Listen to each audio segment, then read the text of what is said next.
palestra da Semana do Artesão, né? Apesar que temos mais eventos na semana que vem, depois a Rejane pode estar reforçando para a gente.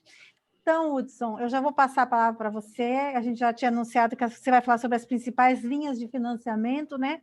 Para os artesãos, para os MEI, e aí eu já vou deixar a palavra com você, e pessoal, se tiver dúvidas, pode perguntar, pode interagir, tá bom, gente? Obrigada e boa noite. Estou aqui também assistindo. Bom, muito obrigado, Roberta, pela introdução. Muito obrigado a todos que estão participando do nosso evento. Quero dizer que é um grande prazer para mim estar aqui conversando aí com vocês e finalizando essa jornada de palestras que nós iniciamos aí no começo da semana, falando um pouquinho sobre MEI. A gente entrou um pouquinho também nessa questão das compras públicas. Tiveram outros colegas meus que vieram abordando outros temas. E hoje a gente finaliza com essa palestra relacionada a linhas de financiamento voltadas para o artesão, para os microempreendedores individuais, que são formalizações que são feitas pelos próprios artesãos. Quero dizer que imensamente assim do prazer de estar falando com vocês e de um assunto que eu já atuo na área desde 2005, atuando com captação de recursos para pequenas empresas, para MEIs, para microempresas, para médias empresas, enfim. É o meu dia a dia, assim como vocês têm o dia a dia de vocês, da arte de vocês, do produto de vocês, falar de captação de recurso, atuar com captação de recurso, é o meu dia a dia, é o meu produto, é o que eu mais acabo atuando. Só para quem não me conhece, uma breve apresentação, meu nome é Hudson Garcia, eu sou economista de formação, sou especialista na área de finanças, né, e sou um dos consultores do Sebrae nas áreas de captação de recursos, gestão financeira, planejamento estratégico e também de políticas públicas. E fui convidado para esse desafio, que é estar conversando com vocês aqui um pouquinho sobre essa questão de linha de financiamento. Mas isso aqui, além de ser, óbvio, né, um compartilhamento de informações, não precisa ser um monólogo, não precisa ser só eu falando. Vocês podem interagir quando tiverem dúvidas a respeito dos assuntos que nós vamos trazer hoje, que é um assunto que realmente é bastante latente, principalmente no último ano, que nós precisamos muito de recurso e nós tivemos várias linhas de financiamento destinadas principalmente para MEIs e que, por falta de informação, não tivemos um volume maior de pessoas acessando esses recursos. Então, assim, eu vou começar já fazendo uma pergunta para vocês. Vocês sabem qual é a diferença entre empréstimo e financiamento? Há uma confusão muito grande nesse sentido, em que quando se busca essa informação, quando a gente conversa com o empresário, com o empreendedor, e o artesão é um grande empreendedor, ele confunde muito a necessidade de empréstimo com a necessidade de financiamento. Então, a gente já começa esse nosso bate-papo separando o que é uma coisa e o que é outra. Bom, primeiro vamos falar de financiamento. Financiamento, pessoal, é todo aquele recurso que eu vou adquirir, que eu vou captar, que eu vou atrás para transformar aquilo em receita, em faturamento, em lucratividade. Então, todo e qualquer tipo de recurso que eu vou utilizar dentro da minha profissão, dentro do meu processo de produção, que vai me gerar mais produtos, que vai me gerar venda, isso é financiamento. Então, aquisição de máquinas, equipamentos, insumos para a produção, isso tudo é financiamento. E o empréstimo? O que é um empréstimo? O empréstimo, pessoal, geralmente é aquele dinheiro que está servindo para tapar um buraco. Sabe? Aquela despesa que não estava prevista naquele mês. Sabe aquela dívida que acabou aparecendo de uma hora para outra e eu preciso urgentemente de um recurso e eu não tenho faturamento para isso, eu não tenho lucratividade para isso? Isso é empréstimo. E por que eu estou falando dessa separação de financiamento e de empréstimo? Porque, geralmente, quando a gente acaba misturando tudo, e uma característica dos microempreendedores, dos MEIs, é de misturar muito o que é conta pessoal com o que é conta da empresa, a gente acaba, às vezes, buscando mais empréstimo do que propriamente financiamento. E nessa busca por empréstimo, geralmente nós vamos buscar quando a gente está no vermelho, quando a gente já está passando por uma situação extremamente complicada. E aí, é quando a gente acaba, infelizmente, tendo nosso acesso ao crédito negado. Ou até mesmo conseguimos esse crédito, conseguimos esse empréstimo, mas a juros muito altos, que acabam realmente comprometendo uma grande parte do meu faturamento. E é nesse sentido que eu preciso dizer para vocês. Vocês agora, como empresários, empreendedores, é possível, hoje existem várias linhas de financiamento destinadas para quem quer investir, para quem quer financiar. E esse financiamento, ele pode ser de capital de giro, sim. O capital de giro, ele pode ter essa característica de gerar mais recurso, de gerar mais faturamento, de gerar mais venda. Ou ele pode simplesmente ter a característica de realmente tapar um buraco. Aí é um empréstimo. Mas a finalidade desse crédito é o que a gente precisa discutir hoje.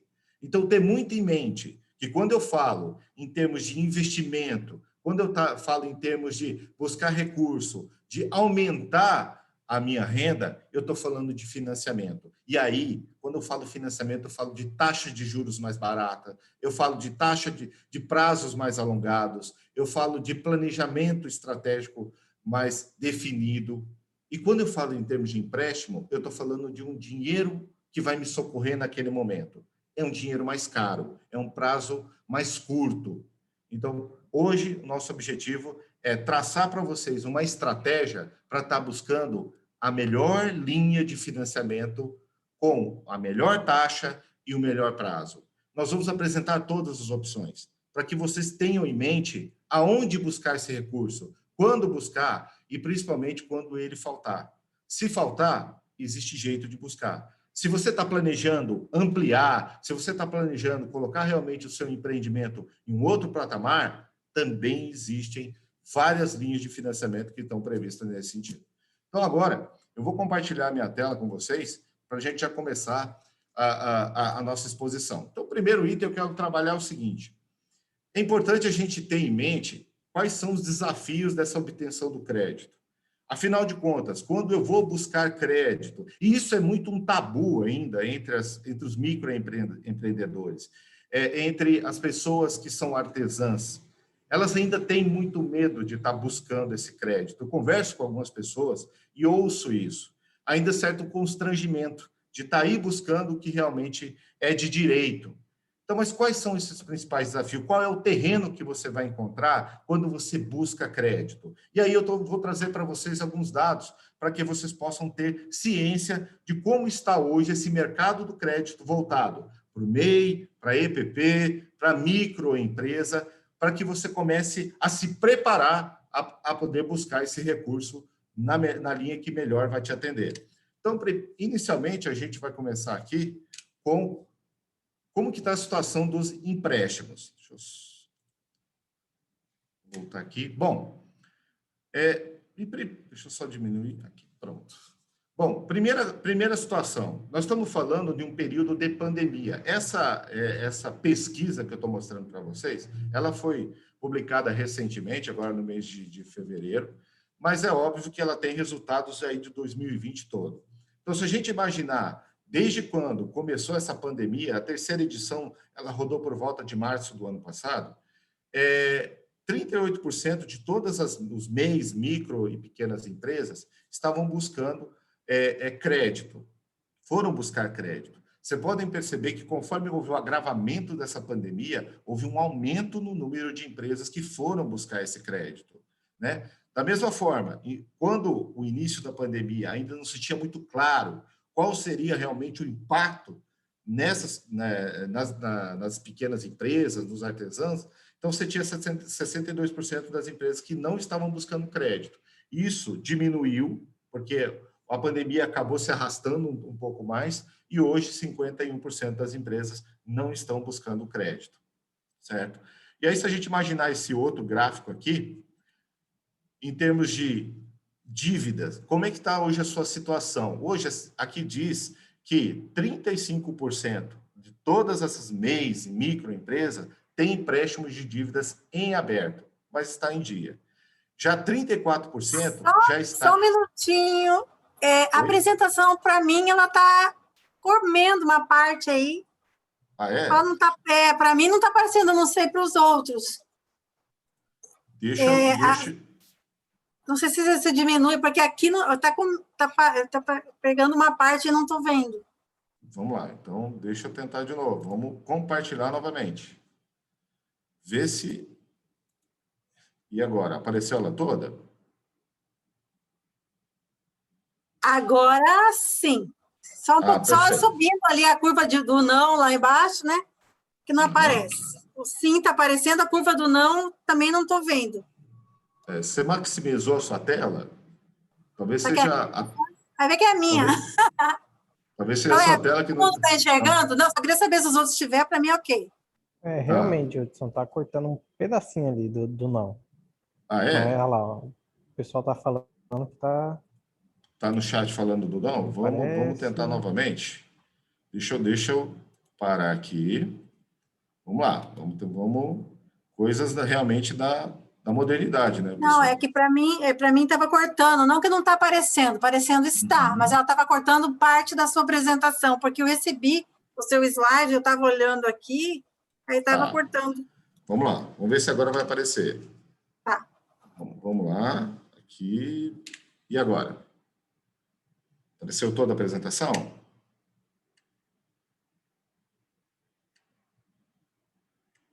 Deixa eu E chegar agora no deu slide certo? lá.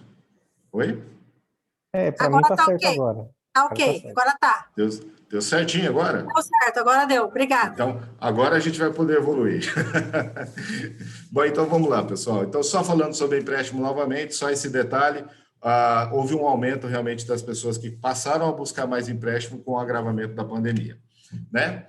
E nós vamos descobrir qual é realmente a principal dívida da empresa. E aí, é óbvio, sem surpresa nenhuma, os empréstimos bancários, 45% do hoje, tem dívidas em aberto e dívidas em dia, mas grande parte disso está ligado realmente aos empréstimos bancários, né? Então, assim, houve realmente uma corrida aos bancos, os bancos conseguiram atender aqueles empresários que puderam buscar o crédito e aí, consequentemente, se tornou a maior dívida hoje das micro e pequenas empresas. E aí, o que nós podemos perceber? Um maior número de pessoas que passaram também a buscar o empréstimo, como a gente já tinha dito, né? 52% foram buscar, 48% acabaram não buscando. Isso aí é dados de dezembro, tá? Dezembro de 2020. Então, cada vez mais um número maior de empresas buscando. E aí, o que aconteceu quando você pediu esse empréstimo? Veja só uma evolução das empresas que conseguiram empréstimo. No início do ano passado, nós só tínhamos apenas 11% das empresas conseguindo crédito. E isso subiu para dezembro para 34%. Né? E é óbvio que nós temos ainda um percentual bastante elevado de empresas que não conseguiram crédito. Hoje está em torno de 56%. Mas a resposta das instituições financeiras, quanto eu vou buscar crédito, ela se tornou mais rápida. E por conta disso que hoje eu tenho um percentual maior de pessoas que conseguiram empréstimo e óbvio, um percentual menor de empresas que estão aguardando resposta. E antes, nós tínhamos muita reclamação no sentido de que as pequenas empresas, os MEIs, principalmente os microempreendedores individuais, não tinham resposta referente ao seu empréstimo. E isso evoluiu no agravamento da pandemia. E agora os bancos, eles, é óbvio, houve a reestruturação até propriamente dos setores onde se analisavam esses empréstimos e, consequentemente, eles conseguiram dar uma resposta muito mais rápida. E o resultado é esse, sai de 11% para 34%. Poderia ser maior? Poderia. E é esse fator que nós vamos discutir agora. Qual foi a principal razão de você não ter conseguido empréstimo? Por que esse percentual está tão alto assim? E olha só, são razões de dentro de casa, de dentro da empresa. Nos MEIs, a principal razão para que não se consegue empréstimo é a questão do CPF negativado ou com restrição. Então, a questão da organização, da gestão financeira dentro da empresa é primordial para que você possa conseguir o crédito. Olha, 14%, 21% informaram que o banco não informou motivo, tem falta de garantias, CADIM, Serasa. Se você juntar essa questão da restrição, que é CPF com restrição, mais empresa com restrição, olha só, 24% das empresas não conseguiram crédito por conta disso. Então, sabe aquela história de quando o pai da gente falava para nós, olha, realmente essa questão do nome é primordial? Isso é verdade. No momento que a gente vai buscar esse crédito, esse empréstimo, esse financiamento, essa avaliação, ela é realizada, ela é analisada. E aí, realmente, isso pode pegar. Veja, houve uma diminuição na questão do CPF, da restrição do CPF, de 19% para 16%, mas as questões de garantia, as questões de score baixo, e aqui eu quero fazer só um parênteses, a questão do score baixo, para que realmente as pessoas saibam o que é isso. Às vezes se ouve muito falar dessa questão de score baixo e não se sabe o que é. É a classificação que o banco tem em relação à sua empresa, em relação aos sócios da sua empresa. Então, quando, por exemplo, você tem uma conta corrente e você movimenta essa conta corrente, mas você começa, por exemplo, a atrasar muitos pagamentos, a deixar seu nome ir para o SPC e para o Serasa, ou você realmente tem algum problema de cadastro de inadimplência com impostos. Isso tudo vai contando negativamente. Então, quando a gente, por exemplo, deixa atrasar muito imposto, pode influenciar diretamente no meu cadastro? Pode influenciar diretamente no meu score. Se lá no passado, por exemplo, eu tive um SPC em Serasa e eu simplesmente deixei aquela conta, aqueles famosos 5 anos, sabe? Aqueles 5 anos que a gente deixa e aí não vai ter mais problema no Serasa, isso pode impactar o meu score? Pode. E aonde que eu chego? Qual é o resultado disso? Eu tenho um limite de crédito muito pequeno. O score baixo, eu tenho um risco muito alto para a instituição. E aí, consequentemente, eu posso não ter o valor que realmente eu preciso. O valor que realmente me atenderia naquela minha necessidade, seja ela de ampliação, seja ela de modernização, ou até mesmo para atender uma necessidade de capital de giro. Então, além propriamente da questão das restrições, que são questões muito relacionadas com a minha gestão financeira, com a minha organização, ainda existe essa questão do score, de cuidar realmente essa relação hoje do dia a dia. E em 2021, qual é a medida governamental que ajudaria? 45% está esperando uma extensão das linhas de crédito com condições especiais. O crédito, pessoal, ele tem uma característica, e aí eu não estou falando 2021, eu estou falando todos os anos, todos. Ele tem uma característica realmente de que pode ser eu digo que é uma característica de remédio. Ele pode ser uma vitamina que pode impulsionar a sua vontade de fazer, a sua vontade de crescer, a sua vontade de realmente se tornar uma empresa com um porte maior, mas ele também pode se tornar um veneno se você utilizar ele de forma errada. Então, a gente ainda se depara, infelizmente, com algumas situações onde pega-se crédito e se aplica em um local que realmente não vai gerar resultado. Quando você pega esse dinheiro, quando você adquire esse dinheiro e não aplica onde deveria, que é dentro da sua empresa, é dentro do seu negócio, para impulsionar ele, para fazer com que ele saia daquela situação que ele está naquele momento, quando você desvia essa finalidade, o risco passa a ser realmente você até falir, você realmente não ter condições de pagar ele, e aí é uma dívida que vai te arrastar o seu CPF por muitos e muitos anos. As situações, às vezes, algumas situações acontecem que realmente foge do controle. Um caso é propriamente a pandemia que aconteceu. Ninguém imaginava que isso ia acontecer. É um ponto fora da curva. Ninguém poderia imaginar uma situação pior do que está acontecendo agora, da gente ter até medidas de restrição do ir e vir. E os mais impactados foi o setor dos artesãos, porque não pode expor o seu produto numa feira, não pode expor o seu produto num local onde tem muita circulação de pessoas. Então, vocês tiveram uma restrição realmente propriamente na venda. Isso necessita de crédito. É um momento que necessita de crédito. Mas esse crédito ele deve ser usado sempre com uma visão de realmente fazer com que o seu negócio sobreviva, fazer com que o seu negócio prospere. E já aconteceu em muitas situações onde se pega crédito para uso comum. Se pega crédito para adquirir uma propriedade, para fazer patrimônio. Pessoal, crédito é dívida. Ele tem uma função de realmente impulsionar a sua empresa para que aquele aumento, aquele crescimento possa gerar recursos necessários para que ele possa ser pago.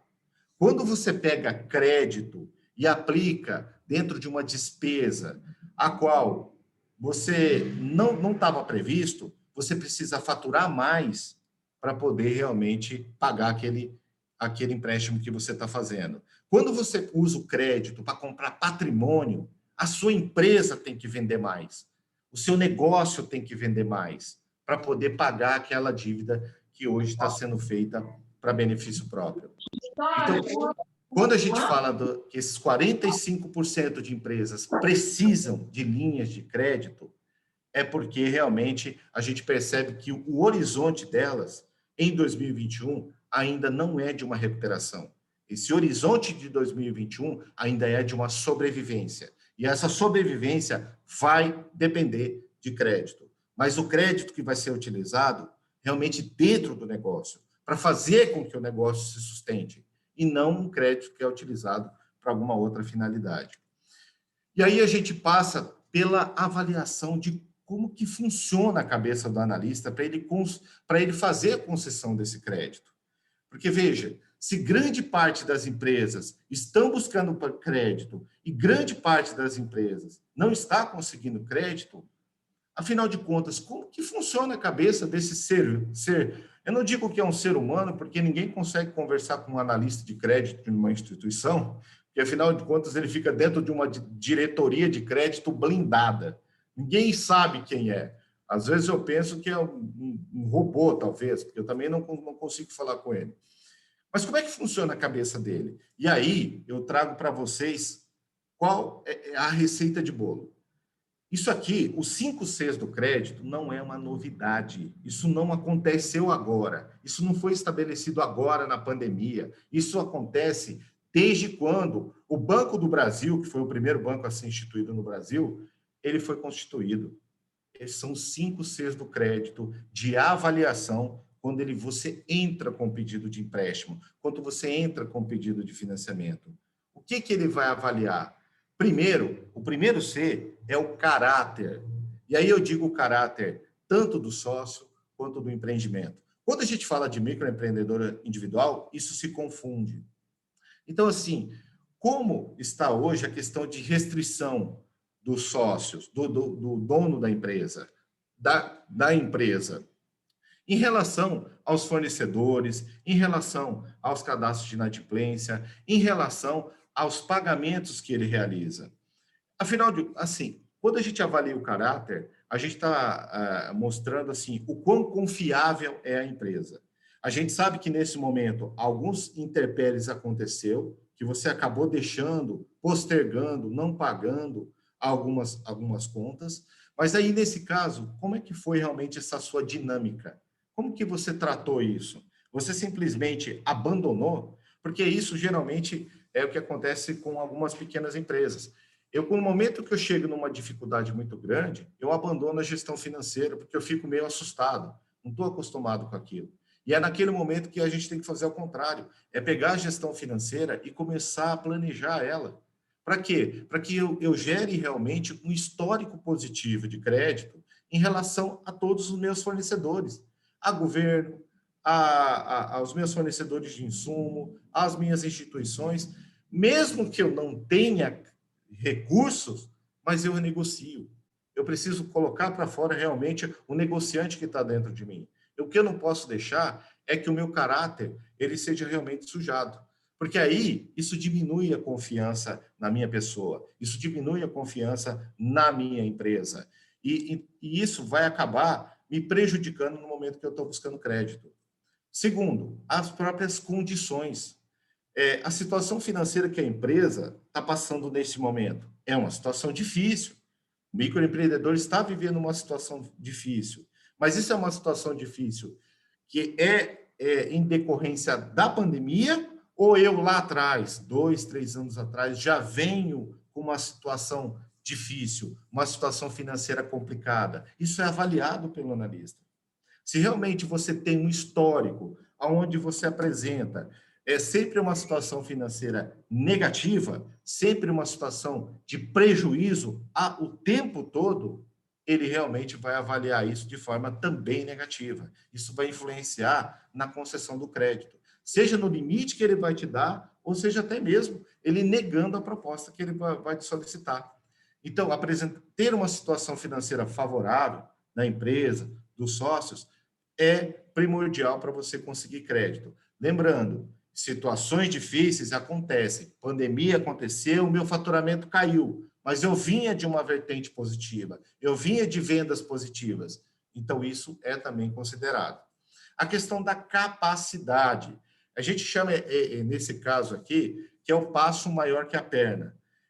Às vezes, as pequenas empresas, as micro e os MEIs, eles, inclusive, já têm alguns tetos pré-estabelecidos em algumas linhas de financiamento, mas quando se pergunta qual é o tamanho do crédito que você precisa, e aí, pessoal, vem números estratosféricos. Olha, o meu limite, eu sou um MEI, eu tenho um limite de faturamento de 81 mil, mas eu preciso fazer um investimento de 200 mil.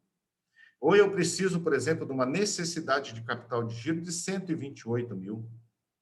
Então, assim, qual é o tamanho do crédito que você precisa? O quanto você consegue assumir de novas dívidas dentro do seu negócio, levando em conta tudo que está envolvido nele. Para você produzir, você precisa de fornecedor. Para você poder vender, você tem gastos de deslocamento. Você tem gastos administrativos. Você tem conta de água, luz, telefone e o seu próprio prolabore. E a dívida, ela é paga sempre com a lucratividade da empresa, com aquele lucro operacional da empresa. Ela não é paga com faturamento. Porque se você fizer um comprometimento do seu faturamento em relação a uma dívida, você está diminuindo consideravelmente ou até gerando prejuízo dentro do teu negócio. Empréstimo, financiamento, se paga com lucro, já considerando tudo que você precisa para poder produzir e vender. E aí em cima desse lucro operacional é que você paga. Então, muita consciência no momento que eu vou buscar esse financiamento. E alguns empréstimos são negados em decorrência disso, porque o pedido é muito além do que a empresa pode arcar com dívidas. O quanto ela tem de margem de líquida para poder arcar com aquele financiamento? Isso é muito avaliado. E isso é um critério que ele utiliza para aprovar ou negar o seu financiamento. A questão do caixa. Afinal de contas, você está buscando um empréstimo agora, você está buscando um financiamento agora. Mas quais são as perspectivas futuras para o teu negócio? O que você vai fazer de diferente nesse período pós-pandemia? O que você vai fazer diferente? Porque nós sabemos que o mundo não vai ser como era antes. Vai haver mudanças estruturais e como eu, artesão, vou me preparar para poder aproveitar essas oportunidades no momento que houver essas mudanças estruturais. Como que eu posso convencer a instituição financeira, a fintech, ou quem vai me emprestar, ou quem vai me ceder esse crédito, de que realmente eu vou ter caixa suficiente para poder honrar com aquilo que eu estou buscando de financiamento? E, além disso, aquilo que eu estou buscando de financiamento está dentro da minha perspectiva de recebimento? Eu vou realmente conseguir vender aquilo que eu vou produzir? Eu vou conseguir gerar aquela lucratividade? Porque, veja, uma coisa é você ter preço para o mercado, outra coisa é você ter fluxo de caixa. E aí, é uma coisa que a gente chama de ciclo operacional e ciclo operacional financeiro, que pode ser alvo até de uma outra palestra, quando a gente falar de gestão financeira. Mas o que é avaliado pelo analista de crédito é o quanto eu consigo formar caixa nesse período em que eu vou pagar o financiamento, em que eu vou devolver aquilo que eu estou emprestando. E, por fim, a avaliação do que a gente chama de colateral. O que é o colateral? É o comprometimento que eu, empresário, em microempreendedor, tenho perante aquele financiamento. É o quanto eu vou deixar de contrapartida, de garantia, enfim, o quanto eu vou me comprometer a realmente devolver aquilo. E isso, cada vez mais, se tornou uma necessidade à medida que houve evolução da questão da pandemia. Vocês devem ter acompanhado aí pelos jornais, onde as instituições financeiras colocaram o pé na parede no momento em que se lançava as linhas de crédito voltadas para microempreendedor individual, onde elas só aceitavam entrar nessa linha se tivesse uma contrapartida do governo federal garantindo a operação, o que houve. Houve no caso do FAMP, houve no caso do Pronamp, houve no caso da PEC das maquininhas de cartão de crédito, porque realmente é o comprometimento que as instituições enxergaram e isso diminuiu o risco da operação. Quando você diminui o risco da operação, atrelando uma contrapartida, uma garantia de bens, de recebíveis, isso diminui o risco. Diminuindo o risco, isso faz com que realmente o analista enxergue o seu empreendimento de uma outra forma. Quando a gente fala contrapartida, é mais ou menos assim, eu quero colocar o meu empreendimento, eu quero implantar o meu empreendimento, mas eu quero que seja financiado 100%. Pessoal, é uma coisa que eu acho que vocês já devem ter ouvido falar, mas eu acho importante a gente ressaltar novamente. Instituição financeira não financia sonho. Ela financia negócio, empreendimento, empresa. Então, às vezes, a gente tem muita vontade de colocar um determinado empreendimento, um determinado negócio, mas talvez vende como um sonho. E aí, nesse sentido, eles acabam que encarando aquele meu negócio como um sonho e o risco fica alto. E aí eu posso ter meu empreendimento negado. Quando eu entro com uma contrapartida, quando eu não financio 100%, eu vou financiar 70%, eu vou financiar 60%, sou eu que estou colocando dinheiro, recurso aqui nesse negócio. E aí eu vou te dizer o seguinte, olha, Hudson, mas se eu sou um pequeno microempreendedor, eu não tenho recurso. Eu preciso de recurso para poder entrar no negócio, para fazer com que a coisa aconteça. E aí é planejamento. Aí é a fase do planejamento. Como eu vou apresentar esse meu negócio para buscar recurso? O quanto realmente necessário eu preciso para poder fazer com que realmente o negócio aconteça? Quanto realmente eu posso buscar de recurso para que eu tenha segurança para poder pagar ele? Então, o banco vai te exigir contrapartida. Contrapartida, seja propriamente de você entrando no negócio com recurso, com equipamento, com maquinário, com local, porque tem muitas empresas, existem mais das empresas, que estão pensando, olha, eu preciso comprar um imóvel para poder funcionar. Não necessariamente. Você pode começar alugando um espaço, começar funcionando, e aí daí, com aquele recurso, pode evoluir para a aquisição de um imóvel. Então, todas essas avaliações são feitas no momento que você busca crédito, por menor que seja, por mais baixo que seja. Por menos que você seja um microempreendedor e você quer 10 mil reais, ele vai avaliar risco, ele vai avaliar os 5 Cs do crédito. Por isso que é importante a gente se preparar para quando for buscar esse financiamento, para quando for buscar esse recurso. Se eu estou preparado, se eu sei como funciona a cabeça do analista, eu consigo entregar exatamente o que ele quer, exatamente as informações que ele vai avaliar. E aí, consequentemente, o meu sucesso, a minha garantia de sucesso pode ser maior. Então, quando você for buscar recurso para você, recurso para o seu negócio, recurso para a sua empresa, dê uma olhada nesses 5 Cs do crédito. Veja se você encaixa dentro desses parâmetros.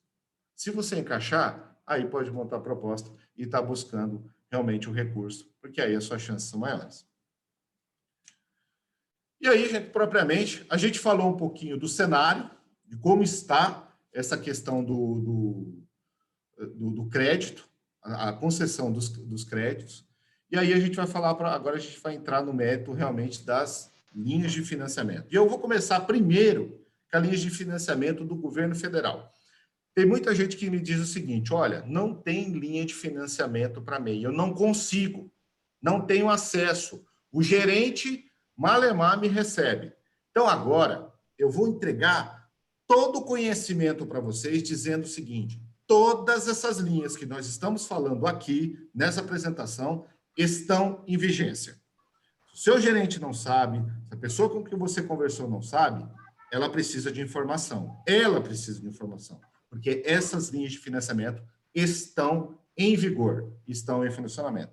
E a gente vai começar por uma que eu acredito que gera dúvida entre 10 microempreendedores, pelo menos 9 têm dúvidas sobre essa linha de financiamento. E eu estou falando do FCO. Afinal de contas, FCO, o MEI pode ou não pode acessar a FCO? Gente, desmistificando tudo isso, pode. Existe linha de financiamento específica para microempreendedor individual dentro dos recursos do FCO.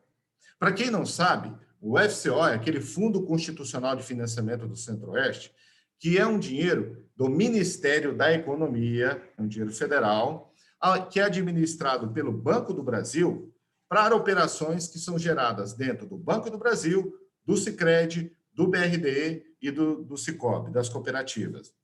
Então, essas instituições têm autorização para rodar operações de FCO. Lembrando que o dinheiro é do Ministério da Economia. Essas instituições são apenas repassadores do recurso. Então, ela capta o empréstimo e repassa para as empresas.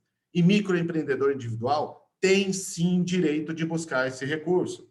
E para onde ele pode aplicar esse recurso? Ele pode financiar máquina, equipamento, mobiliário, pequenas reformas de construção civil e também pode utilizar parte desse recurso como capital de giro.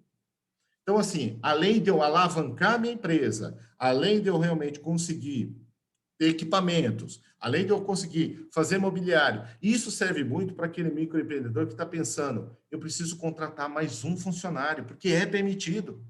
Pela lei geral, o microempreendedor individual pode contratar até um funcionário. Se ele precisar de equipamento, ele pode buscar dentro do FCO. Dentro do Banco do Brasil, dentro do Sicredi, dentro do Sicob, entendeu? Apenas o BRDE, que é um banco de fomento, ele está muito mais ligado para as micro e pequenas empresas. Mas, no restante, as cooperativas do Banco do Brasil podem, sim, acessar recursos do FCO destinado para MEIs. Qual é o teto das operações? No máximo, R$27 mil. Pessoal, a lei diz R$27 mil para operações destinadas para microempreendedor individual. Veja, lembra que eu falei que é o banco que avalia esse risco, que ele é só um repassador e ele se torna fiador dessa operação diante do governo federal? Então, eu digo até, porque ele precisa avaliar aqueles 5 Cs do crédito, para ele verificar o quanto de limite de crédito ele vai poder te conceder. Então, o teto é 27 mil, mas precisa de uma avaliação da instituição para ver o quanto eles vão se apropriar, o quanto eles vão fazer de destinação de recursos para a sua operação. O limite financiável de até 100%, a taxa de juros, que antes era pré-fixada, e até o ano passado, tinha uma linha destinada para MEIs, microempreendedores, empreendedores e empresas de pequeno porte, e acreditem, uma linha especial destinada para capital de giro de 2,5% ao ano.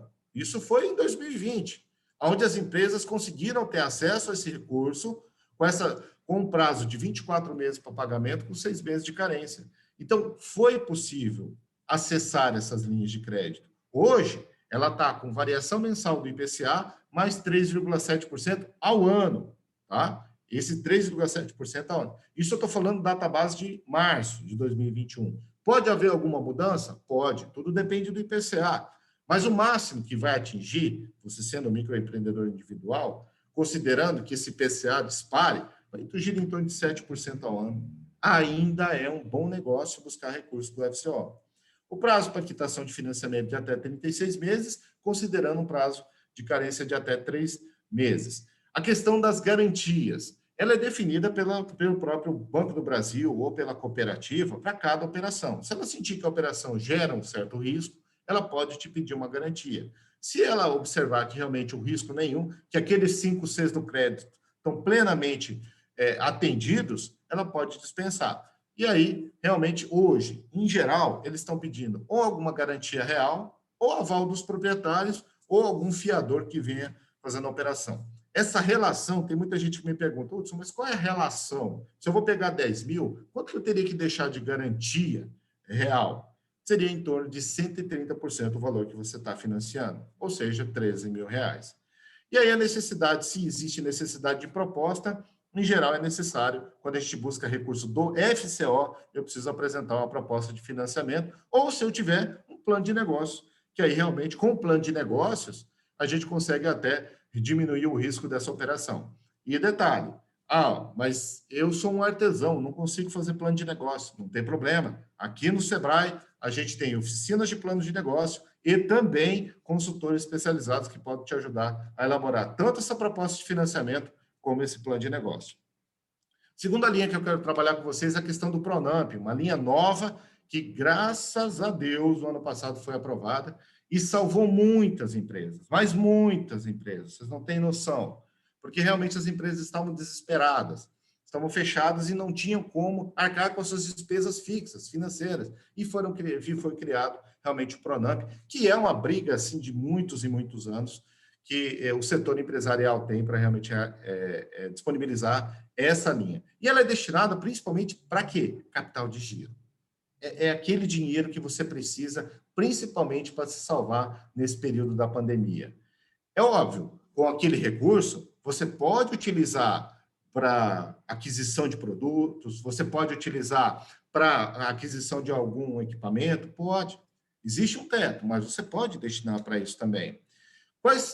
O teto das operações do Pronamp ele é definido pela própria instituição financeira, e aí a gente, no ano passado, teve Itaú, Caixa Econômica Federal, Banco do Brasil, Santander, todos eles trabalhando com tranches do Pronamp.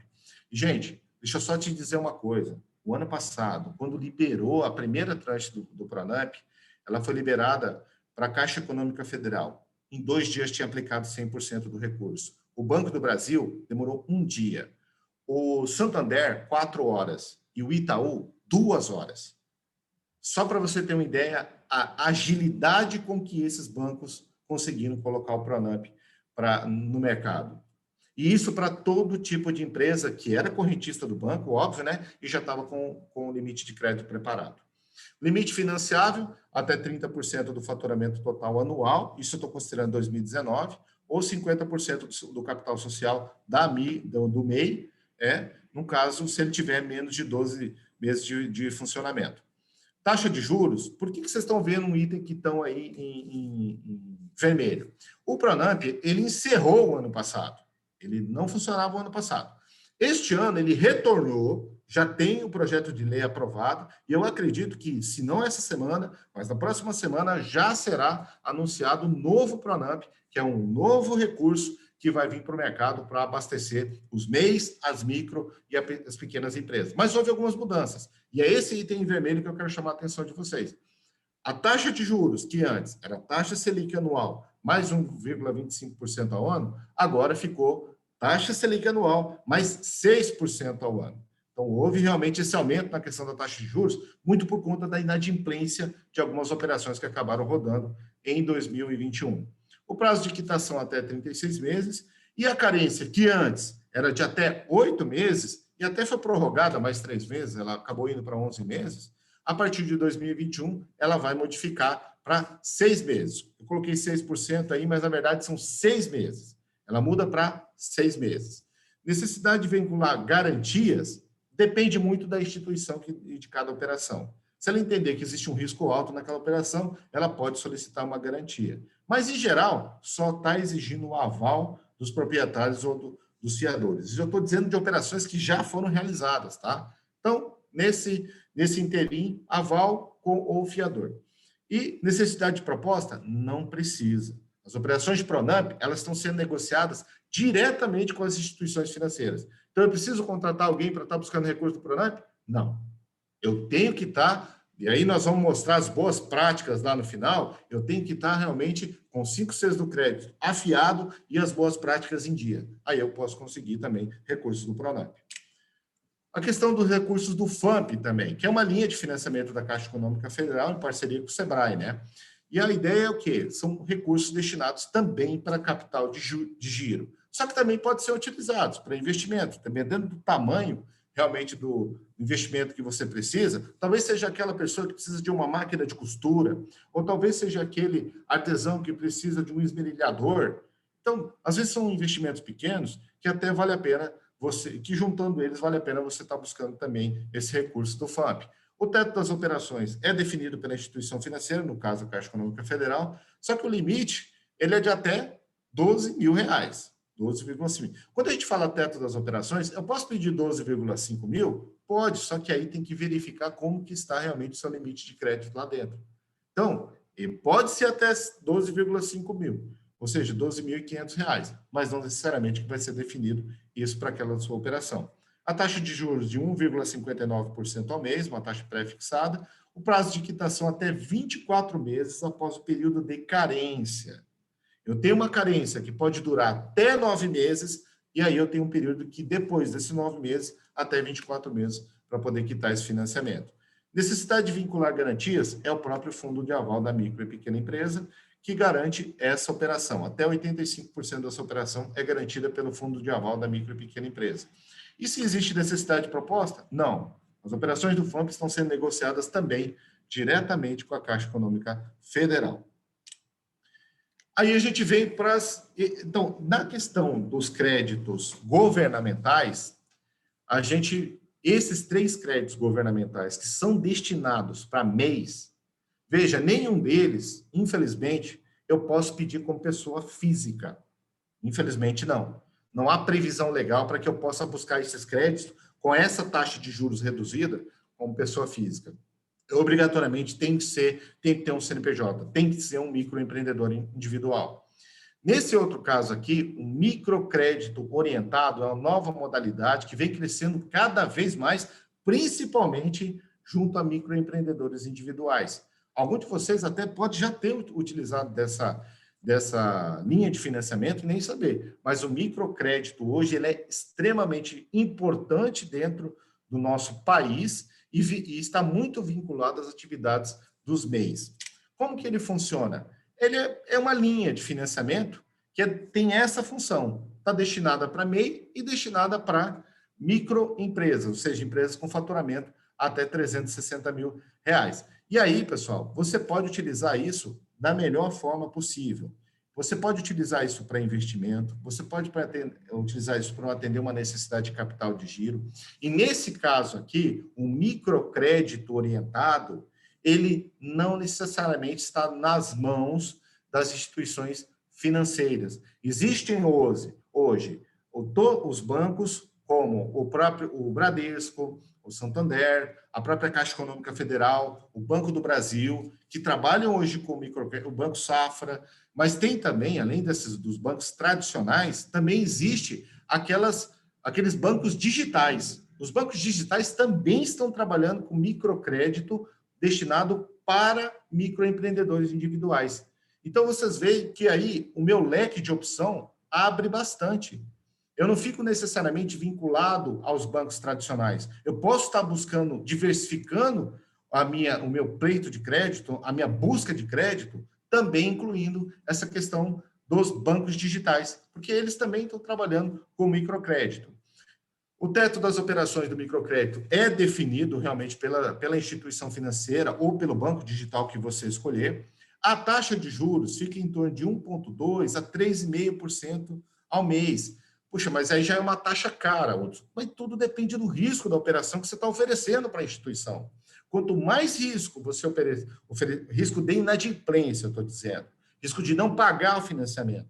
Quanto mais risco você mostrar para a instituição que você tem, maior vai ser a sua taxa de juros, que é o prêmio dela, né? Ela vai correr mais risco, ela vai querer um prêmio maior, consequentemente, uma taxa de juros maior. Então, por isso que é importante, no momento que a gente está entregando informações para quem vai avaliar o nosso crédito, a gente realmente entregar o máximo de informações possíveis. Seja o quanto eu tenho de patrimônio, o quanto eu tenho realmente até mesmo como pessoa física, o meu imposto de renda. Quanto mais informação eu agregar que diminuem os efeitos daqueles 5 Cs, realmente essa taxa de juros acaba diminuindo cada vez mais. Bom, o prazo de quitação do financiamento é definido pelas instituições financeiras, tem algumas que até se estende um pouquinho mais, mas em geral de 12 a 36 meses. O prazo de carência também é definido por essas, né? Cada uma tem uma forma de trabalhar o microcrédito, mas em geral de 3 a 6 meses é o período de carência que eles andam concedendo. A necessidade de vincular garantias também depende muito da operação, mas, geralmente, o que eles estão solicitando hoje, como são valores pequenos, R$2.000, R$8.000, R$10.000, R$12.000, geralmente só o aval ou fiadores são necessários para poder você rodar essa operação. E a necessidade de proposta não precisa. O que existe muito é você ter que preencher um cadastro, você preencher um formulário, e aí acaba encaminhando isso para ser avaliado junto com as documentações da sua empresa. Então, o processo ele é extremamente desburocratizado e online. Então, por conta disso, você não necessariamente precisa fazer uma proposta técnica como você vai fazer para um FCO ou como você vai fazer para alguma outra linha governamental. Bom? Eu queria trabalhar agora outros 3 itens que eu acho que é importante estar no rol aí dos empreendedores, que são possibilidades. Tá? Cada uma tem a sua característica e é importante que nesse momento, aí eu vou falar sobre estratégia, é importante que nesse momento você avalie se vale a pena você utilizar os recursos de uma factory, de uma fintech ou de uma ESC, que é uma empresa simples de crédito. Então, o que nós vimos antes? A gente viu as linhas governamentais que eu posso utilizar tanto para investimento em equipamento, investimento fixo que a gente chama, né? Que é equipamento, é reforma, é mobiliário, é o próprio capital de giro associado. A gente vem com as outras linhas de financiamento do Pronamp, do FAMP, do microcrédito orientado, que são mais destinados realmente para capital de giro, mas podem ser utilizadas também para os investimentos fixos. E agora eu venho falando de Factory, Fintech e ESC. Nesse sentido, eu quero começar com a Factory. Gente, Factory eu acho que algum de vocês já conhece. E assim, falando assim, trocando em miúdos, geralmente são aquelas empresas onde você acaba trocando algum tipo de direito que você tem. Antes se funcionava muito com cheque, né? Antes se trocava muito cheque na Factory. Agora ela evoluiu. Então, hoje, se eu faço venda no boleto, se eu faço venda no cartão de crédito, propriamente no cheque, ou se eu tenho um contrato com recebimento futuro, eu posso trocar isso numa factory? Eu posso adiantar os valores daquilo numa factory? Posso. Ela tem atividade comercial prevista nesse sentido. Mas só que esse tipo de empreendimento é para aquela venda curta, é aquele recebimento curto. Não é para você ir lá e parcelar isso em 12 vezes. Não é para você parcelar em 24 vezes. Na verdade, esse financiamento é um financiamento rápido, é um empréstimo rápido, é um empréstimo que eu vou pagar em 3 vezes, em 2 vezes, e que eu consiga colocar isso para o meu cliente pagar, que eu consiga embutir essa taxa de juros para o meu cliente pagar. Então, dá para fazer investimento em equipamento, dá para fazer investimento em reforma, utilizando a Factory, não é aconselhável. Porque a taxa de juros dela é uma taxa maior, é uma taxa mais alta. Então, neste caso, ela já começa com um piso muito alto, que é de 3% ao mês. Mas pode chegar a 7% ao mês, dependendo do título que você vai descontar. Se é um cheque, se é um cartão de crédito, se é um boleto. Dependendo do seu risco e o risco do seu cliente, a taxa de juros acaba ficando muito alta. Então, utilizar a Factory estrategicamente é para aquilo que você vai descontar rápido. Por exemplo, adiantar uma aquisição de algum insumo para poder você já no mês posterior ir lá e pagar. Eu fui lá e comprei uma matéria-prima e eu precisava de 30 dias, de 40 dias para poder receber. Deu os 40 dias, já vou lá e pago. Aí eu vou pagar 7% em cima daquele custo. Não é alto se você conseguir repassar parte disso para o seu cliente. Agora, imagina 7% ao mês durante um ano. Fica inviável, praticamente dobra o quanto você deve. E é geralmente nesse momento que os microempresários acabam buscando auxílio na Factory para poder financiar suas despesas administrativas. Existem outras, como a gente mostrou, outras linhas de financiamento que podem ser utilizadas. A Factory é para jogo rápido. A Factory é para negociação rápida. A Factory é para você passar parte disso para o seu cliente. Tá? Então, o prazo de quitação é definido pela própria Factory, mas geralmente é no vencimento do título. Venceu, pagou. Prazo de carência é até o vencimento do título só. se for vencimentos mensais, você vai pagar mensalmente. E as garantias, olha, muito raramente elas pedem garantias, tá? Só no caso de realmente for uma operação muito grande, muito fora do comum. Eu faturo 81 mil reais, eu vou fazer uma operação de 50 mil. Aí pode ser que ele te exija garantia. E a necessidade de proposta não precisa. É uma negociação direta com a Factory. As fintechs, que é o que mais hoje se propagou, que envolve aí bancos digitais, Nubank, uma série de instituições financeiras que passaram também a fazer a oferta de serviços financeiros, né? O Banco Inter, por exemplo, já está comemorando mais de 10 milhões de pequenos empresários e de pessoas físicas com conta digital. Você tem outros bancos que realmente estão atuando muito forte nisso. E a principal característica dessa fintech, né, dessa empresa tecnológica, é a facilidade de uso, né? A questão da burocracia, o quanto os bancos tradicionais utilizam de burocracia, as fintechs, tudo você pode fazer pelo celular, pelo seu tablet, tudo é respondido de forma dinâmica. Então, é importante que você, microempreendedor individual, você, artesão, passe também a utilizar os serviços da fintech. Olhe os serviços da fintech, não tenham medo. Cada vez mais o número de pessoas estão aumentando, estão buscando realmente soluções vinculadas à fintech. Grandes bancos já estão adquirindo fintechs porque estão percebendo que o mercado está cada vez maior. O teto das operações é definido pelas próprias fintechs, né, de acordo com a operação. Se ela é destinada para investimento, ela tem uma determinada prazo. Se ela é determinada para empréstimo, ela tem outro prazo. Geralmente, pessoal, os empréstimos, você tem que pagar ele mais rapidamente. Os investimentos, aí tem um prazo mais alongado. A taxa de juros, ela é em geral de 0,89% ao mês até 3,5% ao mês. Caramba, mas por que 0,89%? Porque aí está vinculado à garantia. Aí, nesse sentido, o risco é menor. Prazo de quitação também é definido pela instituição. Geralmente, essas operações de crédito, em média, tem de 24 a 36 meses para MEI. Pode chegar a 10 anos, a 12 anos, se tiver um imóvel atrelado à operação, sim. Pode chegar até em prazos superiores. Se tiver um carro, por exemplo, atrelado à operação, pode chegar a 48 meses, a 60 meses. Mas isso depende da garantia que está vinculada. Se a gente pensar na operação de capital de giro, geralmente 24 a 36 meses. Se o prazo de carência é definido pelas próprias, a questão da garantia depende da linha de financiamento que você vai utilizar. Quanto maior o prazo, maior a necessidade de garantia. E a questão da proposta é justamente, se eles estão vendendo facilidade, se eles estão vendendo redução de burocracia, não precisa de proposta. Precisa enviar documento, precisa responder formulário, mas proposta não necessariamente você precisa. E a novidade é a empresa simples de crédito, que é um novo tipo de negócio, né, vinculado a operações de empréstimo e financiamento, principalmente para MEIs, microempreendedores individuais, micro e pequenas empresas. E a principal característica dela, pessoal, é que ela funciona na cidade, no município. Ela é uma empresa simples de crédito que só pode atuar no seu município. Então, ela vai atuar com MEIs, com micro e pequenas empresas instaladas no município. Então, você não vai ver uma ESC atuando em um outro município de uma outra região do estado. Ela tem uma característica própria, daqui, a avaliação de crédito é dela. Então, a característica, se ela tiver um público-alvo mais voltado para o MEI, é uma característica dela.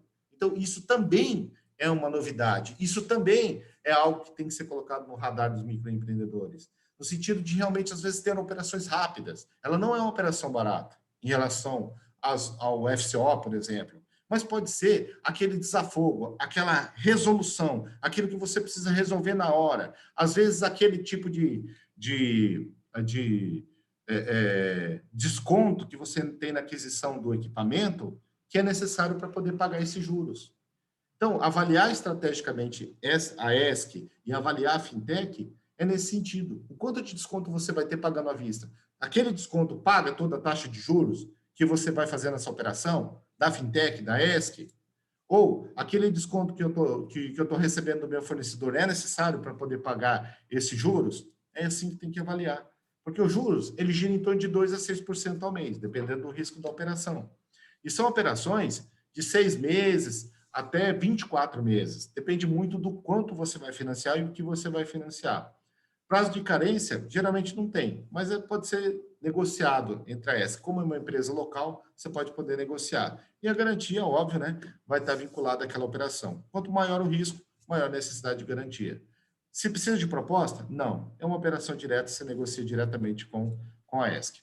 Os empréstimos de uso livre, que a gente abriu aqui, a gente tem antecipação de recebíveis. Se você usa cartão de crédito, você pode fazer antecipação de recebíveis direto nas maquininhas de cartão de crédito. Aí, quando você faz antecipação de recebíveis com pessoa física, geralmente esse juro é bem maior. Você está pagando 4%, 5%, 6% de antecipação de recebíveis. E quando se você for um MEI ou for uma microempresa, pode cair para 2%, 1,8%. Crédito multirrecebíveis também está vinculado aos recebíveis, né? Seja boleto, seja cartão de crédito, também tem essa característica de ser um crédito mais barato, porque ele tem garantia vinculada ao que você vai receber. O financiamento imobiliário, já algumas empresas, alguns bancos digitais já estão trabalhando forte com isso, que é simplesmente como se fosse um refinanciamento do imóvel ou um financiamento de um imóvel de terceiros. E aí, nesse caso, é um crédito imobiliário. Você pode aí vincular até 10 anos, 15 anos, até 20 anos para poder pagar esse financiamento. E o financiamento de veículos, que tem a mesma característica do financiamento imobiliário. Financiamento de veículos e financiamento imobiliário, as taxas são reduzidas, porque, afinal de contas, você tem uma baita garantia vinculada àquele financiamento. Só para ter uma ideia, financiamento imobiliário no Banco Inter, 0,75% ao mês. Financiamento de veículos no Creditas, 1,39% ao mês. Então, existe também essa. E aí, nesse caso do uso livre, eu pego o recurso e eu uso da forma que eu achar melhor. Outra forma de empréstimo, a gente tem aí propriamente dentro de casa. O que é o empréstimo? É eu, empresário, olhando para dentro do meu negócio e o quanto eu posso vincular ele. Então, assim, avaliar renegociação de prazo junto a fornecedores para geração de caixa. Então, ganhando prazo, eu consigo gerar caixa. Queima de estoque. Eu tenho peças que estão muito tempo paradas, eu começo a enxergar elas também como dinheiro parado. Gente, estoque, quanto maior, enxerga isso como um monte de caixinha de dinheiro parado lá no fundo. Às vezes a gente se apaixona pelos nossos produtos, só que o amor que nós temos por ele não gera caixa, e a gente precisa de caixa. A redefinição de estratégia de venda, né? Principalmente priorizando aqueles produtos com maiores margens, aquele que me dá mais margem líquida, e é óbvio, né? Por fim, a empresa está precisando de você, ela te deu patrimônio, se está ocioso, esse é o momento que você precisa retribuir. Então, a gente coloca a questão da venda de patrimônio ocioso. Mas eu vou perder recurso vendendo esse patrimônio ocioso, mas é o momento que a empresa precisa para que realmente você possa dar a volta por cima e aí, novamente, ela te dar frutos. Uma novidade agora, se ninguém está usando, é interessante, é o Pix, que é essa solução de pagamento instantâneo. É importante que todos tenham aí em mente o que é o Pix. É uma novidade fantástica. Realmente, ela traz benefício para as pequenas empresas. É o pagamento instantâneo, 24 horas, 7 dias por mês. E realmente funciona. Todas as chaves de segurança já foram testadas e estão funcionando. E realmente você precisa agregar isso no teu negócio. Mas eu só vendo a dinheiro. Passe também a pensar em utilizar o Pix, porque isso é rápido, isso é dinheiro na conta, isso faz diferença, principalmente no mundo digital que nós estamos utilizando. E aí, por fim, pessoal, já indo para o encerramento, a gente está falando das boas práticas. Como é que eu faço, Hudson? Como é que eu busco esse crédito? Como é que aumenta a minha chance de poder conseguir esse crédito? Eu separei 4 itens aqui, para que você realmente possa buscar esse recurso. Primeiro, adimplência. Manter os pagamentos das suas obrigações em dia. E aí, em dia, eu não estou dizendo necessariamente para você tirar dinheiro do bolso e ir lá e pagar. Você pode renegociar, ganhar mais prazo. Ganhar um prazozinho para poder realmente fazer com que o seu nome não vá para o protesto, não vá para o SPC, não vá para o Serasa, negociar. E aí é realmente vestir a carapuça de negociador e ligar para o teu fornecedor. Ele também está passando pela mesma situação que você está.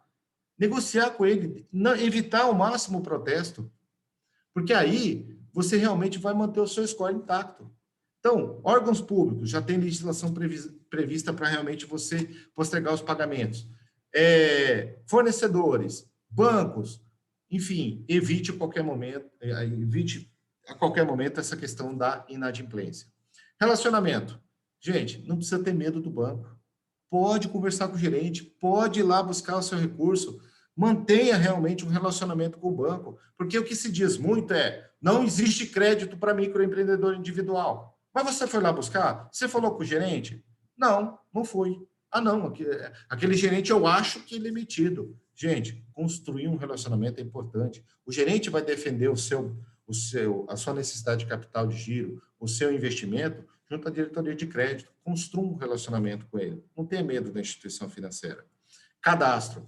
Gente, pelo menos, eu digo uma vez, mas pelo menos 2 vezes ao ano, mantenha esse cadastro atualizado. O Pronamp só conseguiu sair em 2 horas, em 4 horas, em um dia, para aquelas empresas que estavam com o cadastro atualizado e com limite de crédito já pronto. Então, quando você tem isso atualizado, você já está muitos dias à frente de quem vai começar a pedir o crédito agora. Mas eu não preciso do crédito agora, então esse é o momento de você atualizar o seu cadastro. Entendeu? Parceria. Gente, quando a gente, por exemplo, diversifica demais, aí eu tenho 5, 6 contas correntes. Isso acaba não gerando vínculo com nenhuma delas. Não gera relacionamento com nenhuma delas. Então, para aquelas instituições onde tem linhas de financiamento, principalmente linhas de financiamento do governo federal, mantenha uma movimentação, mantenha uma parceria com eles. Eu não estou dizendo para você ficar comprando consórcio, não estou dizendo para você ficar comprando vários produtos dessa instituição. Compre aquele produto que vai te atender às suas necessidades ou que vai dinamizar suas vendas. A máquina de cartão de crédito vai aumentar suas vendas? Ok. A máquina de débito ou algum outro tipo de produto, um seguro de vida para os seus funcionários, compre aquilo que vai realmente te atender. Não saia comprando tudo e por conta de parceria. Gere um relacionamento, gere uma parceria com a instituição, mas naquilo que te traz vantagem competitiva. Tá bom? E os cuidados antes de acessar o crédito, né, pessoal? O que a gente falou antes, a questão da capacidade, avalie realmente se agora é o momento de você pegar crédito, se ele vai ser destinado para empréstimo, para financiamento. Pessoal, crédito, como eu disse, é remédio. Ele vai te curar ou ele vai te piorar?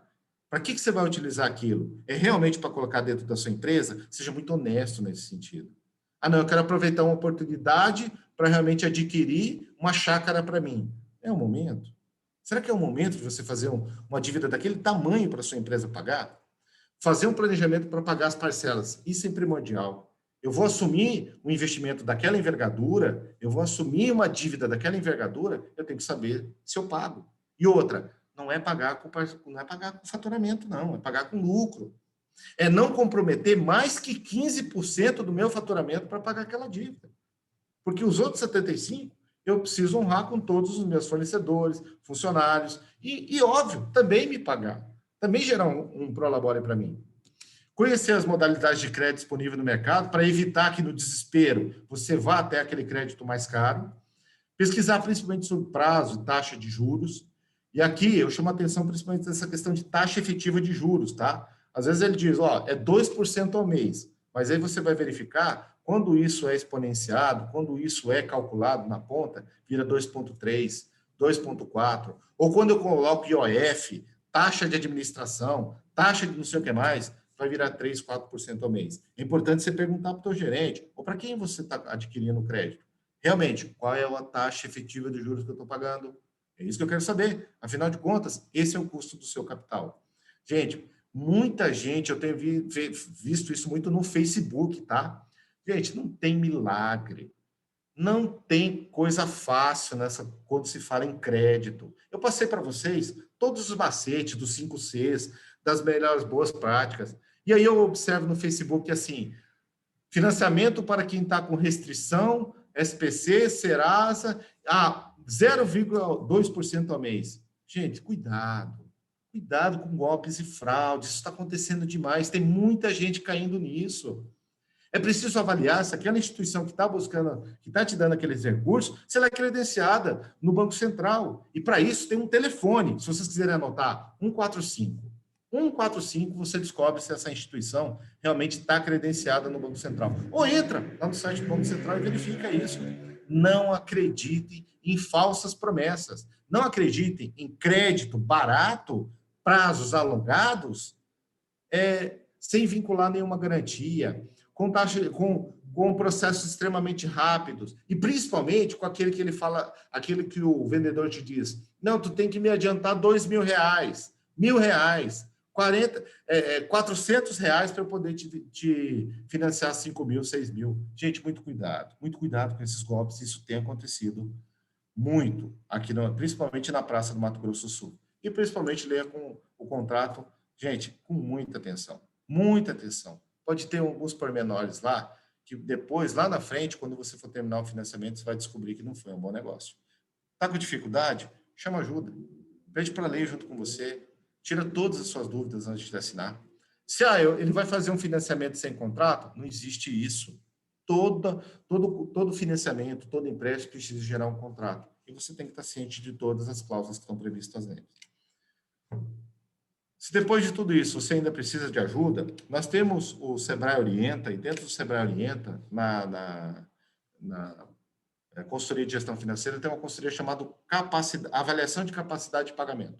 Então, essa avaliação de capacidade de pagamento, ela já consegue te dar uma informação se você vai dar conta de pagar aquele financiamento de acordo com o financiamento que você está buscando. O valor que você está buscando em relação ao que você fatura e o quanto vai sobrar. Então, isso já tem consultores especializados que vão poder te dar essa orientação para que você possa tomar a melhor decisão. Será que 4% eu dou conta de pagar? 2% eu dou conta de pagar de taxa de juros? Isso nessa consultoria de gestão financeira de capacidade, avaliação de capacidade de pagamento, é possível a gente poder te ajudar a responder essa pergunta. E além disso, óbvio, né, a nossa biblioteca virtual, onde você pode estar buscando conteúdo e as informações também relacionadas a crédito. E aí, pessoal, precisou? Por favor, entre em contato com a nossa sessão de relacionamento. Ela está aqui, nós estamos aqui para atender os microempreendedores individuais, as micro e pequenas empresas. É nossa função, é para isso que nós existimos.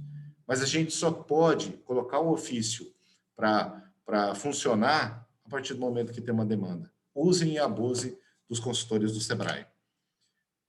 E aí, já finalizando, né, o agradecimento novamente à Fundação de Cultura, realmente por ter dado esse espaço para que a gente possa estar conversando aí com os empreendedores, né, os artesãos empreendedores que realmente fazem a coisa acontecer aqui no nosso estado.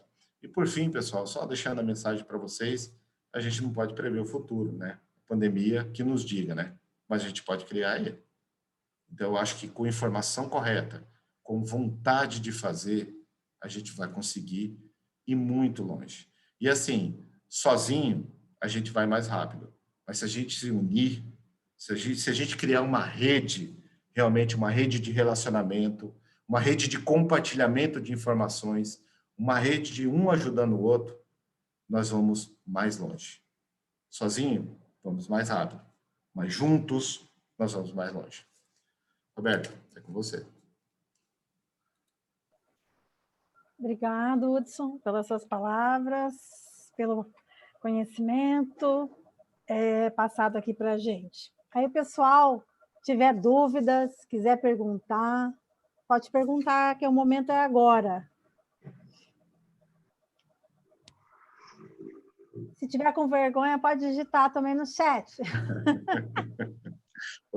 Gente, então só um detalhe, viu? Aqui não tem pergunta boba, aqui não tem pergunta burra. Toda pergunta é essencial para que a gente possa poder compartilhar o conhecimento aqui com todos. Acreditem, eu já passei assim por situações inimagináveis. E talvez a sua dúvida pode ser de outros que estão aqui. Pode ficar bem à vontade. Abre o microfone e manda ver. Antônia, parece que quer falar. Sim, meu nome é Antônia e, na verdade, eu tenho 3 dúvidas bem distintas. Eu não sei se vou poder fazer as 3 perguntas.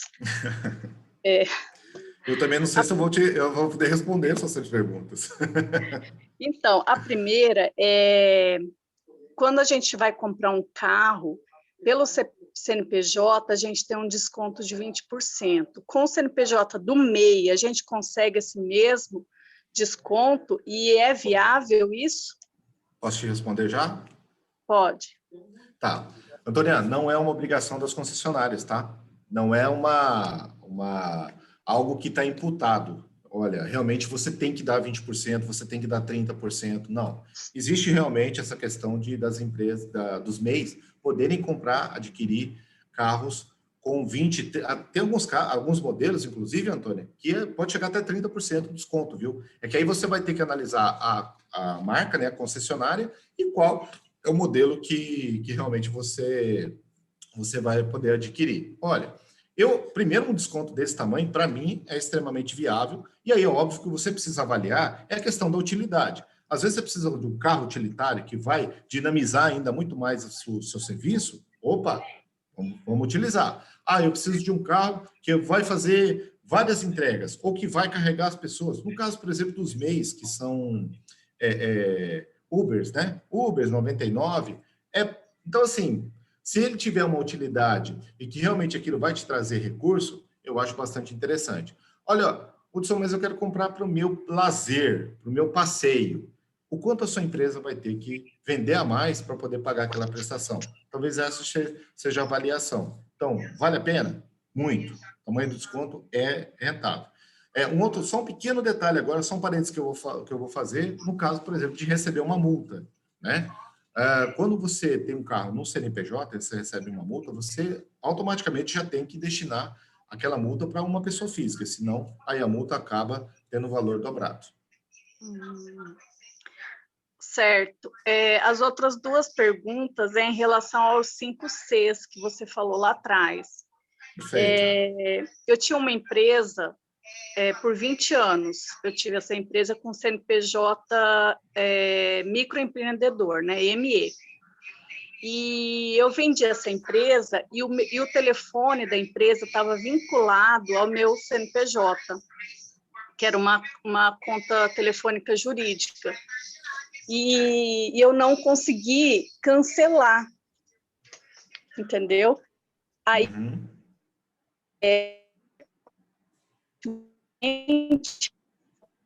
parou de pagar e eu nem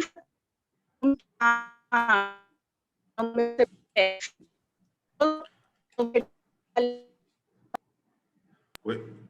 Travou, né? Eu não estou escutando.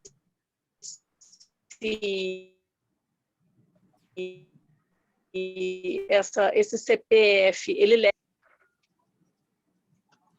Antônia, deixa Oi? eu vou mais ou menos sintetizar a pergunta que você me fez, porque deu uma travada no meio. Eu mudei de lugar e aí foi para um lugar que não tinha muita Então, tá bom. internet. Só para ver se eu entendi a pergunta. Você tinha um telefone que estava vinculado ao seu CNPJ, você vendeu essa empresa, enfim, não conseguiu desvincular o telefone e isso acabou te arrastando para um SPC, um Serasa, uma coisa assim, não é? Sim. E aí, consequentemente, isso refletiu no seu CPF. Né? Isso que eu acredito que tenha refletido, entendeu? Isso, exato. Pode ter acontecido. E no caso, se essa operadora ainda existe, ainda é existente, eu te aconselho realmente a tentar tirar esse... Esse é o problema. Por ser pessoa jurídica, não tem uma loja física da operadora para a gente fazer esse cancelamento, é só via telefone. Então, eu passei uns 6, 7 meses tentando, não consegui, aí eu até entrei na justiça, né? Eles recorreram e eles prometeram que iam devolver o meu número, só que até agora não devolveram, entendeu? Então, assim... Então, você conseguiu um mandato de segurança para isso? Não. Eu acho que seria interessante você conseguir um mandato de segurança para que já seja retirado agora a questão do SPC de Serasa do seu nome. Tá? Legal, então, assim, agora, neste momento, se você está sendo prejudicado em decorrência de um problema que é de fácil resolução, entra com mandato de segurança, pede um mandato de segurança para poder resolver sua vida. Tá. E a outra pergunta é justamente em relação a esses 5 Cs. Por exemplo, como meu CNPJ ele tinha 20 anos de empresa e, consequentemente, aí eu tive várias contas em banco, vários empréstimos, esse histórico ele permanece quando eu for buscar algum empréstimo com um novo CNPJ ou tudo que eu fiz lá atrás morreu com aquele CNPJ? Então, tudo vai depender do quanto esses empréstimos foram honrados. Se eles forem 100% honrados, você não vai ter problema. Agora, se, por exemplo, você foi lá atrás, você teve um empréstimo junto a uma instituição financeira e você, por algum acaso, fez uma negociação e pagou aquilo com desconto, aí sim, isso pode te prejudicar naquela instituição financeira, tá, Antônio? Se eu fui lá, naquela instituição financeira A, eu fui lá e eu tinha uma dívida muito alta, eu fui lá e negociei ela com abatimento, que a gente chama, né, com desconto, isso pode prejudicar na questão da concessão do crédito, principalmente daquele crédito federal. Eu vou buscar um crédito federal, onde a instituição não me dá dinheiro, não é dinheiro dela, é um dinheiro que ela vai buscar lá no Ministério para poder te emprestar. Então, isso pode te prejudicar, tá bom? Pode ser um fator aí que pode estar te prejudicando. Agora, a instituição também pode relevar. Olha, eu estou te dando uma garantia, eu estou te ofertando uma garantia 3 vezes maior do que eu estou pegando de financiamento. Aí o risco da operação diminui, né? E aí, consequentemente, ela pode relevar. Então, se eu tiver, por exemplo, um problema numa instituição, qual é a minha estratégia para tentar convencer eles? É diminuir o risco. Então, talvez eu vou ter que dar uma garantia, vou ter que ofertar uma garantia um pouco maior. Só lembrando, aproveitando o gancho da Antônia, gente, banco não é imobiliária. Banco não é garagem de carro e nem concessionária. Ele não tem interesse nenhum em ficar com o seu imóvel. Não tem interesse nenhum em ficar com o seu carro. Porque banco comercializa dinheiro, recurso. Então, para ele, o que interessa para ele é que você devolva o recurso. A garantia, como o próprio nome diz, é só uma garantia de que você vai pagar. Entendeu, Antônia? Entendi. Muito obrigada. Que isso. Sheila, se conhecer mais crianças. Roberta, está contigo. Tá pedindo aí, o pessoal do chat está pedindo aí para compartilhar os slides aí. Você pode colocar aí para a gente, Hudson? Claro, perfeito, eu posso. Imagina. Já tá. Mais alguém tem perguntas? Esse material vai estar aqui. A gente está gravando a palestra, depois sobe para o YouTube. A Katienka também vai colocar lá nas redes sociais da Fundação. Se não tiver mais pergunta, eu vou passar para a Katienka para a gente encerrar. Alguém mais? Algum mais questionamentos? Dúvidas?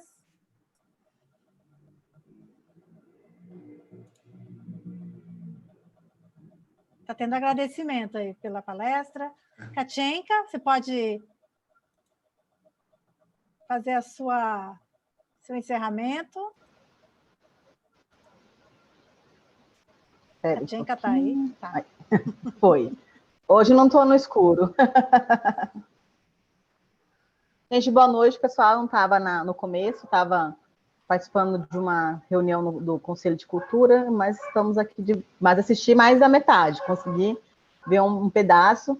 Até mandei lá para o pessoal do Conselho de Cultura, falei, gente, está ótima a palestra, assim, porque são linhas de financiamento que nem eu conhecia, né? A gente acaba sempre no mais do mesmo, né? Que é, por exemplo, eu que sou servidora pública, é desconto em consignado, direto em folha, que o juro é um pouquinho mais em conta. Mas, assim, pelo visto, tem outras linhas que a gente não tem esse conhecimento. Hudson, quero agradecer essa jornada de conhecimento que você nos proporcionou, né? Como 3 palestras com você, mais 3 com o Antônio, mais uma com a Carolina do Cefaz. Então, foi uma semana de muito conhecimento, foi uma jornada de conhecimento, e aí nesse papel a gente entende como que o artesanato é amplo, né? Como que a cadeia produtiva do artesanato é muito grande, né? Que a gente consegue, desde como vender até o financiamento, então como essa cadeia produtiva beneficia várias pessoas, não só apenas o artesão. Então, a gente tem, hoje em dia, um dos maiores PIBs do Brasil é do artesanato, né? Não só devido à sua comercialização, mas essa cadeia produtiva, quando você faz uma feira, você vai hospedar uma galera, você vai usar a música, a dança, você vai usar os carregadores que vão carregar seu artesanato. Então, toda essa cadeia transforma um PIB muito grande do artesanato e gera muita renda, né? As pessoas vivem do artesanato, não só a pessoa que produz, mas todo o que está em volta desse artesanato. Agradeço os artesãos que estão até esse momento aqui, né? Numa quarta-feira, às 7h30, ainda pegando conhecimento. E hoje a gente encerra a parte de palestras da Semana do Artesão, com essa palestra ótima. E agradeço a parceria Sebrae e todos os palestrantes que te colocaram à disposição, e especialmente os artesãos que estão usando todo esse conhecimento até esse momento. E outra coisa, vamos disponibilizar todos essas palestras no YouTube e depois no site da Fundação de Cultura, site da Fundação de Cultura, /13ª Semana do Artesão, vai estar todas as palestras de lado que foi durante essa semana. Muito obrigado. Obrigado, Roberta. E quero fazer o convite para vocês. Quem não fez a inscrição das oficinas de artesanato, que vai acontecer segunda e terça, dia 5 e 6, pode assistir pelas redes sociais da Fundação de Cultura e do Sebrae. Como ela foi muito procurada, a de crochê, né, Roberta? Se não me engano, a de amigurumi já tem 50 inscritos. Acho que é, de crochê. Então, de crochê, né? De crochê está com bastante. Mas a maioria está com 40 inscritos e 40, uma 50. Eu acho que é de crochê. E aí, então, a gente limitou nos 50 para poder a professora, a instrutora conseguir, mas vai estar nas redes sociais da Fundação de Cultura e do Sebrae para quem quiser acompanhar. Muito obrigado. Oi? Tem gente chegando agora. Ai, não vou nem aceitar.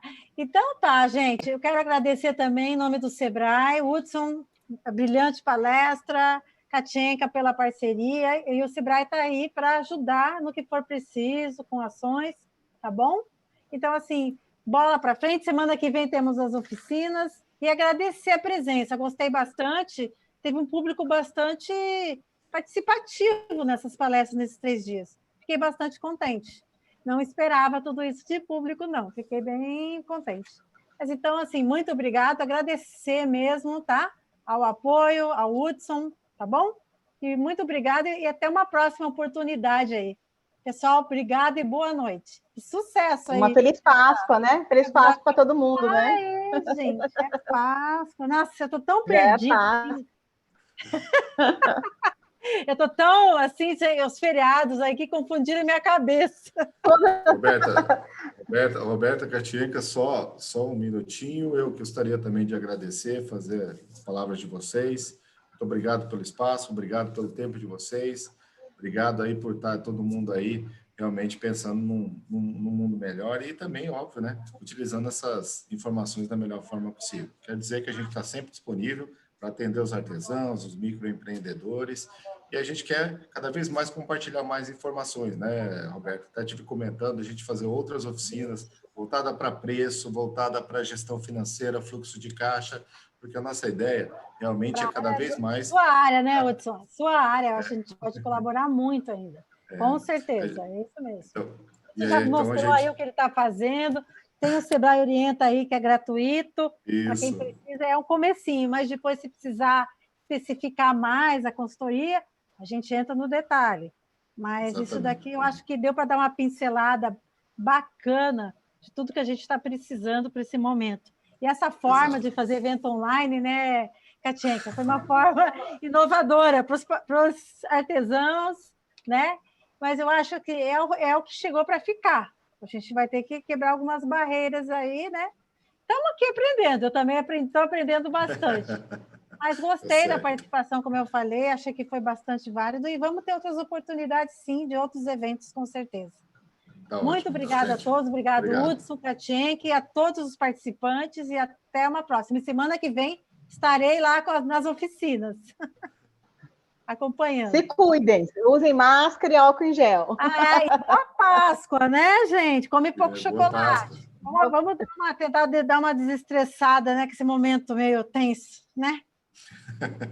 Mas saúde para todo mundo, que é o principal, né, gente? Obrigada, viu? Um abraço. Obrigada, boa noite a todos.